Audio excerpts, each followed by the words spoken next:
yang mensupport, setuju, mendukung bahwa umat Islam beribadah di rumah.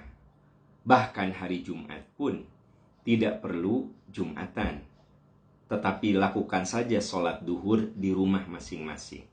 Bahkan ada beberapa masjid yang sudah mengumumkan tidak akan mengadakan Jumatan. Pendapat kedua mengatakan, justru dalam kondisi seperti sekarang, kita harus lebih dekat dengan Allah. Makmurkan masjid, hidupkan masjid, sholat berjamaah, kumpul di masjid, zikir, wirid, kemudian jangan sampai meninggalkan sholat Jumat. Jadi ada dua tren pemikiran. Mari kita bedah, mari kita analisa berdasarkan sabda-sabda Rasul, berdasarkan firman Allah Subhanahu wa Ta'ala, supaya persoalannya lebih proporsional.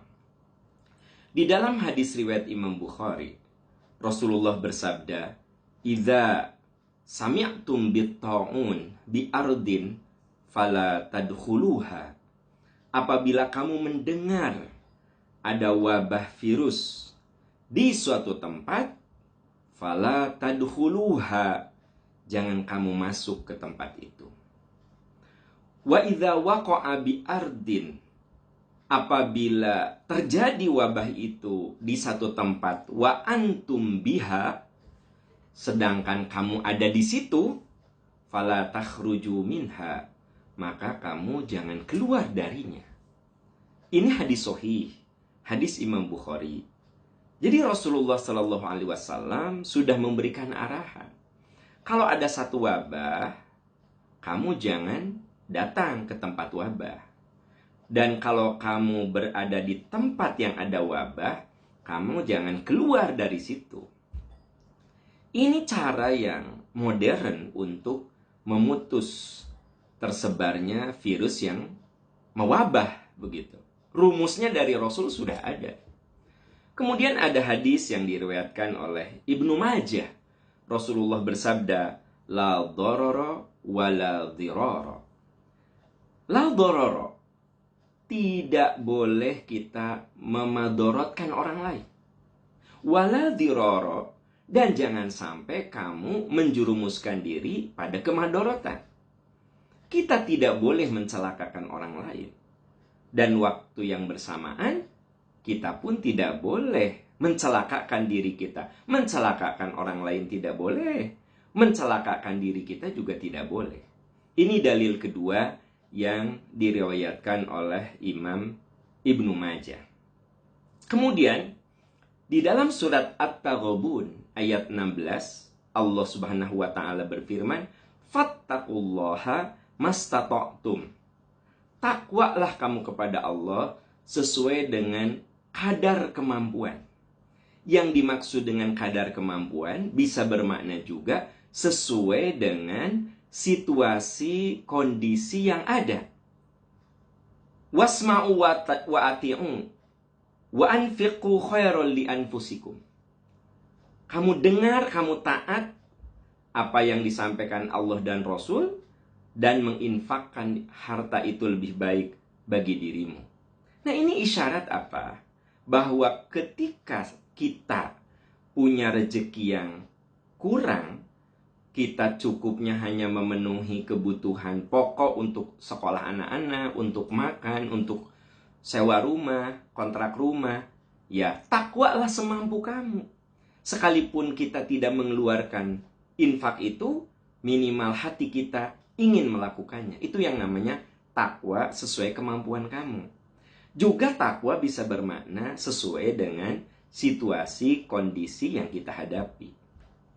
Dalil-dalil ini saya kemukakan untuk menjadi landasan, ya, kenapa ada anjuran untuk tidak datang ke masjid, untuk menghentikan dulu sementara kegiatan majelis taklim, sementara sholat di rumah masing-masing, bahkan tidak perlu datang ke Jumatan, cukup kembalikan saja ke sholat duhur di rumah masing-masing. Kenapa sampai ada fatwa seperti itu? Nah, itu dalil-dalil yang menjadi alasan, ya. Nah, kemudian ada bukti konkret dari apa yang dilakukan oleh Khalifah Umar bin Khattab. Siapa yang meragukan keimanan Khalifah Umar? Beliau salah satu dari 10 orang yang diberi isyarat oleh Rasul akan masuk surga. Ketika beliau jadi khalifah, beliau melakukan perjalanan ke Damaskus. Di tengah perjalanan, Umar bin Khattab mendengar berita, informasi bahwa di Damaskus terjadi wabah, ta'un ya. Istilahnya wabah yang membahayakan itu namanya ta'un. Apa yang beliau lakukan? Beliau tidak melanjutkan pergi ke Damaskus, padahal sudah di perjalanan. Beliau pulang lagi. Lalu ada yang mengatakan, "Ya Amirul Mukminin, engkau lari dari takdir Allah." Apa kata Umar? "Ya, saya lari dari takdir Allah untuk mencari takdir yang lebih baik. Saya lari min qadarillah ila qadarillah. Saya menghindar takdir Allah yang buruk, mencari takdir Allah yang baik." Nah, berdasarkan dalil-dalil ini, maka para ulama, di antaranya diwakili kalau di Indonesia itu oleh Majelis Ulama Indonesia, kalau di Mesir itu oleh ulama-ulama Azhar yang dikenal orang-orang sebagai pusat fatwanya, dan di situ berkumpul orang-orang alim. Di Indonesia berkumpul para ulama di Majelis Ulama. Bahkan ulama-ulama di kota Mekah dan Madinah mengeluarkan fatwa masjid-masjid itu, perlu sahabat-sahabat ketahui, ditutup, dikunci ya. Yang dibuka hanya Masjidil Haram dan Masjid Nabawi, itu pun diawasi dengan ketat begitu. Termasuk mereka memutuskan di masjid-masjid masyarakat luas itu tidak melaksanakan sholat Jumat, dikembalikan dengan melaksanakan sholat duhur. Nah, ini ya alasan para ulama mengapa kita dianjurkan untuk sholat di rumah, ibadah di rumah, termasuk Jumatan juga kembali ke sholat duhur. Rumusnya adalah la dororo wala diroro. Kita tidak boleh mencelakakan orang lain, tapi kita pun tidak boleh ya mencelakakan diri kita. Makanya ada kaidah juga yang mengatakan darul mafasid muqaddamun ala jalbil masolih. Ya, mendahulukan menolak madorot, darul mafasid, menolak madorot, muqaddamun, harus lebih diprioritaskan daripada kemaslahatan. Memang berjamaah itu maslahat. Di situ ada silaturahmi, ya kan? Di situ ada doa bersama begitu. Itu maslahat. Tetapi menolak kemadorotan, darul mafasid, menolak kemadorotan, muqaddamun, harus lebih diutamakan ala jalbil masolih, daripada kemaslahatannya itu sendiri. Nah, sahabat-sahabat sekalian, tentu saja tanpa mengurangi rasa hormat saya kepada teman-teman yang begitu gigih mempromosikan bahwa kita justru harus memakmurkan masjid, ya saya sangat menghargai. Tapi di dalam ajaran Islam itu kita harus punya hikmah, bukan sekedar ilmu. Makanya Nabi Ibrahim mengatakan, Robbi habli hukman, ya Allah beri saya hikmah. Jadi hikmah itu ilmu yang lebih tinggi, ya, yang menunjukkan kearifan. Oleh karena itu, kita tentu saja kita sebagai warga negara di negeri ini, kita sangat menghargai keputusan dari Majelis Ulama Indonesia. Juga bukan hanya di Indonesia, termasuk para ulama di Al-Azhar ya di Mesir, termasuk para ulama di Saudi Arabia ya.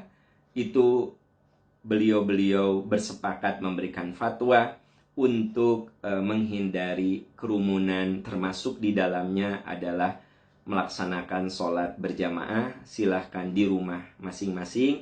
Nawaitu kita oleh Allah dicatat ya. Hari Jumat kita sholat duhur saja di rumah masing-masing, tidak Jumatan. Percayalah itu dicatat oleh Allah sebagai Jumatan. Kenapa? Karena kita tidak sholat berjamaah di masjid, kita tidak sholat Jumat, satu saja.